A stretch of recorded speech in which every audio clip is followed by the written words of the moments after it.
What if buying a new appliance felt like a win for your home and your wallet? Save up to 50%, plus up to an extra $600 on select major appliances at the Best Buy Appliances Labor Day sale. Learn more at bestbuy.com. Best Buy. Imagine that.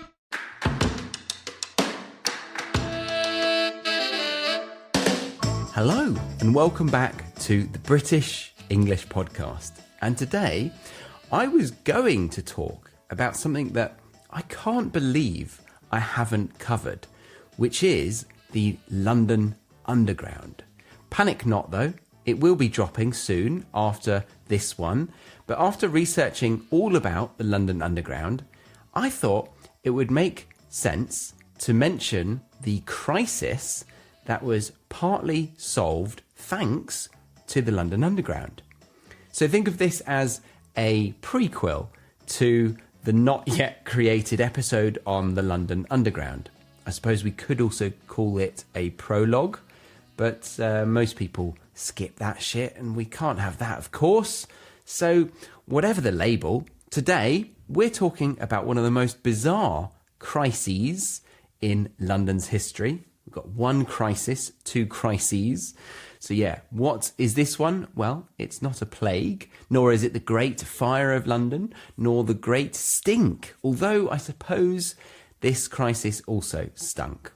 Okay, so picture an 1894 London, 40 years on from the Great Stink, if you were wondering, and a writer for the Times of London makes a shocking prediction. In 50 years, he writes, every street in London will be buried under 9 feet of manure. 9 feet. That's almost 3 meters. I'm 6 foot on a good day. I'm not actually. I'm lying. I'm 5'10". So I'd have most certainly drowned in the stuff. In fact, how tall is the tallest human? Let's have a little look, shall we? 8'11". Do you think he says I'm 9 foot on a good day? I somehow doubt it. But if he was having a good day and lived in the late 1800s, then he still would have drowned in horse muck. So yes, imagine, hang on, if you're about to tuck into a meal, your lunch, your dinner, your breakfast, a snack even, choose another episode or listen to this after eating, unless you have a stomach made of steel. All right? Ready? So, imagine opening your front door just to pop to the shop and you're greeted with endless piles of horse dung that you've got to wade through to just get to your destination. And this became known as the Great Horse Manure Crisis of 1894. And it was a seriously big issue in London. It wasn't just a London problem. Cities across the world were facing exactly the same crisis. None quite like New York, who had over 100,000 horses producing 2.5 million pounds of the stuff daily. Unbelievable.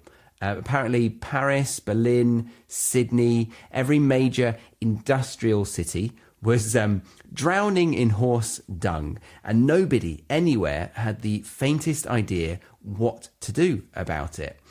And I think it's worth taking some time to learn about some of the intricacies around this, as I think it holds a nice lesson for our current issues. So the crisis was so serious that in 1898, urban planners from around the globe gathered in New York for the world's first international urban planning conference. And the main topic?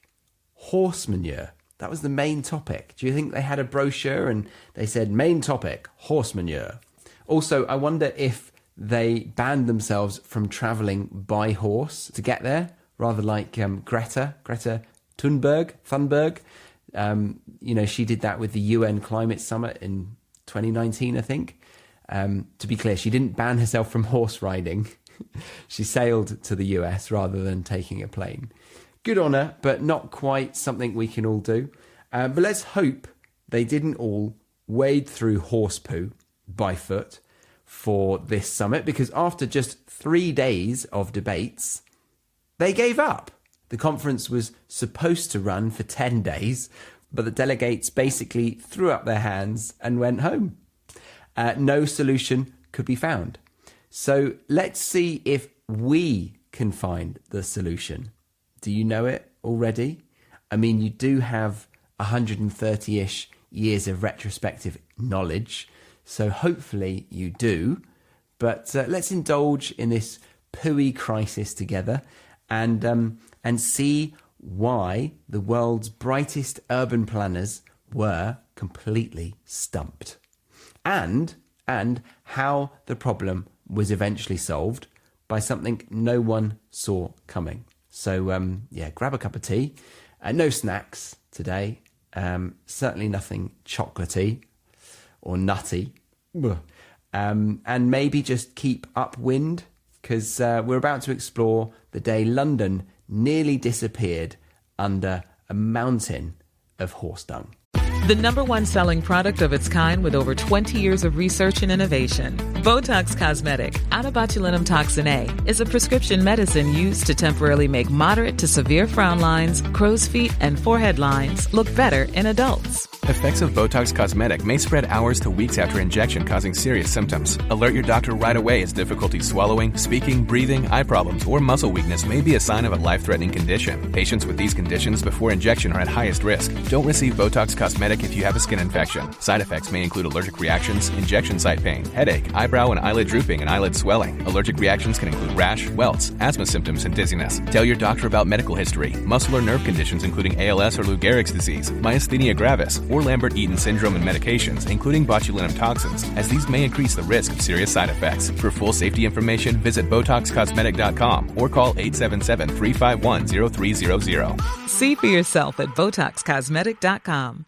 You're tuned into Auto Intelligence, live from Auto Trader, where data, tools, and your preferences sync to make your car shopping smooth. They're searching inventory. Oh, yeah. They find what you need. They're gonna find They it. can make a budget for your wallet to help you succeed. Pricing's precise and true. So true. It's smarter car shopping. Ooh. Just for you. Oh, it's just for you. Ooh. Find your next ride at Autotrader.com. Powered by Auto Intelligence. To understand how London got into this mess, we need to appreciate just how dependent Victorian cities were on horses. So let's think back before electricity, before gas or the internal combustion engine. 19th century cities depended on thousands, and I mean thousands, of horses to function. Everything depended on horses, and all transport, whether of goods or people, was drawn by horses. We're not talking about a few horses clippity-clopping down cobbled streets in some romantic Victorian fantasy. By the 1890s, London had an estimated 50,000 horses working the streets every single day. But that's peanuts. Don't think of eating peanuts, but that is peanuts in comparison to the Big Apple, as New York had over 100,000 horses, which, if you need reminding, is more than double London's number. Well, exactly double, 50,000, 100,000. You do the maths.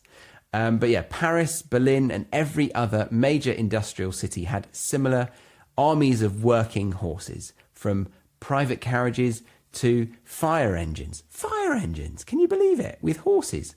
Everything moved on four legs, ate oats, and shat like you wouldn't believe. We're talking 1,000 tons of manure hitting the streets every single day in London. To put it into perspective, cars nowadays, they weigh about 1 to 2 tons. But if you want a specific model, I googled this. So a Mazda MX-5 is exactly 1 ton. You know, that sort of hairdresser's sports car. So yeah, that's that would be 1,000 Mazda MX-5s worth of horse poop splattering down across the streets of London every single day. I mean, imagine going outside now and shoveling a whole car's worth of horse crap into a wheelbarrow, and then that goes into a cart, ironically drawn by a horse that actively poops on the job. That will be taken off to the countryside to be used in farms as fertilizer. But that's just one of the 50,000 tons, and that's every single day. Okay, I think you get it, but I just Googled some images of London in the 1890s, and oh my God, I am so grateful to live in this moment in time. I know not many people are saying that these days, but look at those images and I think you will agree. I mean, I sometimes step outside on a Monday afternoon after the bins have been collected here in London, and I audibly tut sometimes. Oh, look at all the leftovers. But oh, wow, I am a lucky boy to live in the now. And, you know, we could have been born back then. Not much in it, is there? I wonder what job I would have had if I was living back then. Probably shoveling shit. Yeah. Anyway, every major industrial city was facing the same mathematical nightmare. But what made it worse was that horses don't just politely trot off to the toilette. These guys and gals are doing their business while pulling carriages through the busiest streets of the bloody British Empire. Every street corner, every market square, every fashionable shopping district was essentially an open sewer or an open toilet for these horses. But let's take a sec to pause at this gross moment and appreciate that a wide variety of advanced vocabulary has already come up, like wade through, intricacies, and completely stumped.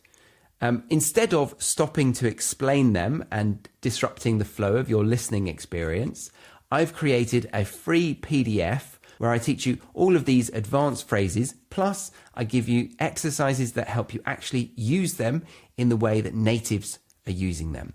I've seen some research to prove that people who turn their listening studies into an active exercise retain 3 times more information. Meaning, if you download the PDF and you do those exercises, you'll be much more likely to remember the new language when you need it in a real conversation.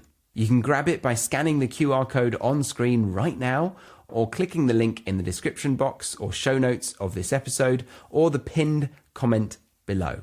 And that link will take you to this page. Fill out your name and email to sign up to my mailing list, and then I'll be able to send it directly to your email inbox. All right, let's carry on with this delightfully smelly episode. Now, you might think they had a population of over 5 million people to help clean this mess up, though, Charlie.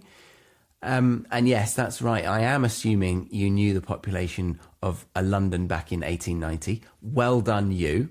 You're right. Yeah, there were 5 million. I was surprised by that because we're only at 8 or 9 million now. I thought it'd be way less back then.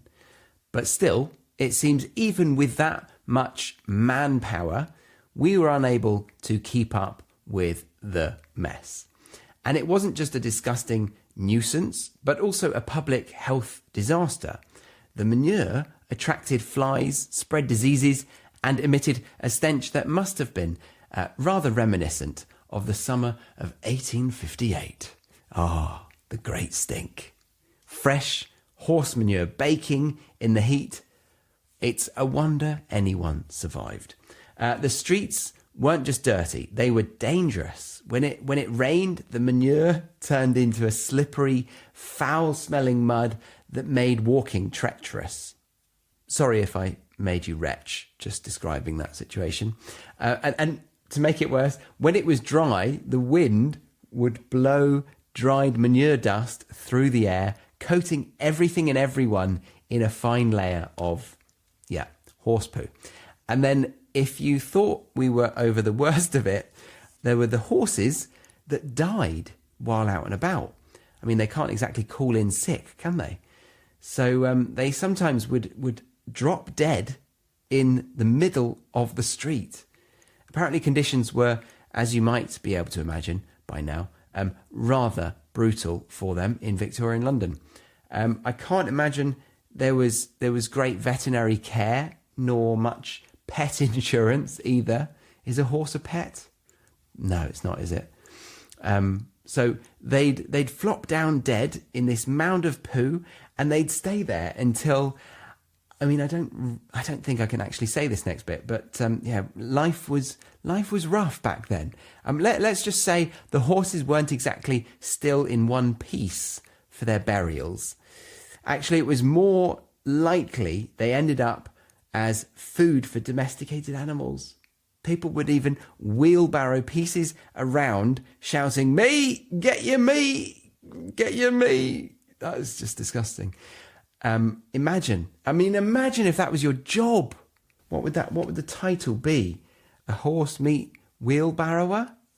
All right, so the situation had urban planners worldwide completely stumped. They tried everything they could think of: better street cleaning, improved drainage, more efficient collection systems, but nothing could keep pace with 50,000 horses producing that much waste 24 hours a day. And the really frightening part, as I said at the beginning, was the mathematical projection. If cities continued to grow at the current rate, and if horse transport remained the only option, major cities would disappear under mountains of manure. Think about the implications. I mean, London, the heart of the British Empire. At the time, it was thriving back then. Thriving. New York was America's commercial hub. Paris was the cultural capital of Europe. And they were all facing the very real possibility of becoming uninhabitable because of horse poo. And here's what I think is rather fascinating about the Great Horse Manure Crisis. It demonstrates the limitations of linear thinking. Victorian planners approached the problem by trying to optimize the existing system. More street sweepers, better collection routes, improved manure storage. All perfectly logical solutions, but they all completely missed the point. They were trying to solve a horse manure problem by getting better at managing horse manure, when what they needed was to eliminate horses altogether. I mean, let's be nice. Let's say remove horses from the equation, or just send the horses back to the farms. But that was literally unthinkable at the time. Everything depended on horses. It was like asking a Victorian to imagine London without chimneys or gas lights, or like a Gen Z today, a Gen Z kid to go a day without using their phone, or actually a boomer to go a day without logging onto Facebook. But yeah, the experts were trapped by their assumptions. They could imagine incremental improvements, but they couldn't imagine a fundamental change to the system itself. After all, what was the alternative to horses? It was walking. That wouldn't work for a city of 5 or 6 million people. I mean, that would be going backwards, wouldn't it? So how ultimately was the Great Horse Manure Crisis of 1894 resolved? This episode is brought to you by LifeLock. When you visit the doctor, you probably hand over your insurance, your ID, and contact details. It's just one of the many places that has your personal info. And if any of them accidentally expose it, you could be at risk for identity theft. LifeLock monitors millions of data points a second. If you become a victim, they'll fix it, guaranteed, or your money back. Save up to 40% your first year at lifelock.com/podcast. Terms apply. Well, it actually wasn't. Urban planners worked for years to come up with an effective cleaning method, but basically cities just lived with the filth until motorized vehicles, electric trams, buses, and the London Underground gradually became more and more popular until it solved the problem on its own. And this is the brilliant twist in the story. The solution didn't come from the urban planners or the sanitation experts or the horse manure specialists. It came from inventors tinkering away with completely different visions of how life could be. People like Carl Benz, building motor wagons in Germany, or Thomas Edison working on the electric side of things. But my point is that nobody set out to exclusively solve the horse manure crisis by inventing the automobile. The car was developed for speed, convenience, and mechanical fascination. They were obsessed with trying to make something go fast. Electric trams were about efficiency and capacity. Motor buses were about public transport.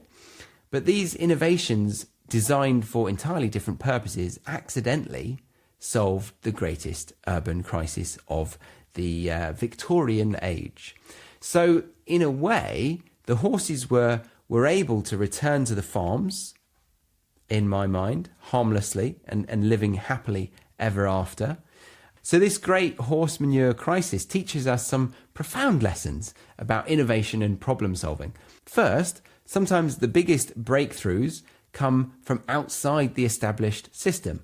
The urban planners were never going to solve their manure problem by, becoming better at manure management. But they couldn't see beyond their own expertise. Or a nice idiom is they can't see the wood for the trees. They can't see the wood for the trees, meaning you're so caught up in the details that you can't see the bigger picture. Second, entrepreneurs often spot market opportunities that experts miss. While planners saw an impossible sanitation problem, inventors saw millions of potential customers desperate for an alternative to horses. And third, every solution creates new problems. Cars eliminated horse manure, but gave us exhaust fumes and traffic jams. There's no perfect solution, only trade-offs. But I guess the car manufacturers knew this wasn't about perfection. It was about providing something better than the existing alternative. Or, to put it bleakly, they wanted a bit of money. And we're all bloody good at kicking the can down the road, meaning pushing a problem further away from us to deal with later on, but never actually solving it. And when I think about the Great Horse Manure Crisis, I can't help but wonder what our equivalent might be today. Is it climate change, urban congestion, housing shortages? Maybe we're so focused on managing our current systems that we're missing the revolutionary solutions. Perhaps some brilliant inventor is right now working on something that will make our current problems seem as quaint as worrying about horse manure 100 years or so later. So, yeah, there we have it. The Great Horse Manure Crisis of 1894, when London nearly disappeared under 9 feet of horse dung, and the world's brightest minds threw up their hands and admitted defeat, while no doubt exclaiming, "This is horse shit." Okay, so in my next history-based episode, I'll be talking about the London Underground, and thankfully, I think you'll be able to eat your lunch while listening to that one. But until then, the next time you're stuck in traffic, just close the windows, turn on the AC, and listen to your favourite playlist or podcast, and say out loud, no horse manure for me today. You will get some weird looks, but that's fine. We can deal with that, can't we? Now, if you've enjoyed this episode and want to make sure you actually remember the colourful vocabulary we covered, like how Victorian planners had to wade through endless piles of horse dung and grapple with the intricacies of a city drowning in manure, only to end up completely stumped and eventually throwing up their hands in despair, then grab the free PDF. And best of all, you'll walk away with some profound lessons that will not only boost your vocabulary, but also help you think more clearly in English. So yeah, download the PDF by scanning the QR code on screen right now, or click the link in the description box or the pinned comment below. And subscribe or follow the show. Give this a like if you learned something new, and share it with a friend who loves quirky British history and wants to improve their vocabulary at the same time. But yeah, thanks for joining me for this rather aromatic journey through Victorian London. Until next time, keep learning and keep innovating, because you might just have the answer to our next biggest problem. I've been Charlie, the host of the British English podcast. See you next time. Bye-bye.